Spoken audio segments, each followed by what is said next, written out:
So just to be clear, I've really enjoyed my time in Outriders. Now, that doesn't mean it's perfect by any means. I really wish that the map would show me where I'm at and what direction I'm facing. I get that it's thematic and all, but it can be really frustrating sometimes, particularly when your guidance fairy decides to lead you back to the historian quest endlessly. After you hit endgame, I'd like to see a additional quest for bounties and hunts that's kind of like a boss rush to take care of redoing those quest chains without having to load like 30 extra times. It gets a little annoying when you're just going back for those. I hope they add other modes than time attack for the endgame grind, because it's not conducive to all builds, and opening up the playing field for other builds to thrive, just farming in a different way, would be really great. Some of the enemy design is a little rough, like the Alpha Perforos and the Brood Mothers, particularly when they're in larger groups, can be quite frustrating to handle, particularly if you don't burst them quickly. As good as the sidearms are, I rarely find myself needing or wanting to use them. They kind of feel like a missed opportunity for like a special weapons slot, but that's enough of the nitpicking. Where the game actually sings is in its combat and crafting system. The actual moment-to-moment gameplay is really solid most of the time. Each of the weapon types handle well and differently in many cases, even within their own variants.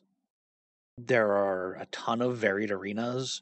The time attacks for endgame farming are challenging and feel different from the base content of the game, creating a clear distinction between the main story and the endgame. The crafting system allows you to basically turn a near miss piece of gear, regardless of its level or tier, into a fairly usable piece of gear, so long as the stat spread on it's what you're looking for. The classes themselves are all themed. The skill and build variety across all the classes is actually pretty solid, though there are some duplicate skills, and the skill tree is, well, a little lackluster because of how it's implemented. There's just slightly fewer points than it feels like there should be, and the triggering for some of the major nodes is on the end of a skill use, not the activation of a skill. So you end up in a situation where some of the nodes are less interesting to you because you can't layer the benefits. All of the classes can play at any range, but depending on your weapon choice and stat spread, you're going to end up gravitating towards one range or the other, particularly because they decided to tie long range and short range damage to your physical distance from an enemy. So you will have a situation where if an enemy closes too close to you, your long range damage stat is now meaningless, or if you walk too far away from an enemy, your close range damage stat is now of no use to you. I'm not exactly fond of this choice. I'd much prefer it to be tied to the weapon type so that I could rely on the bonus instead of having it waffle back and forth between effective and ineffective.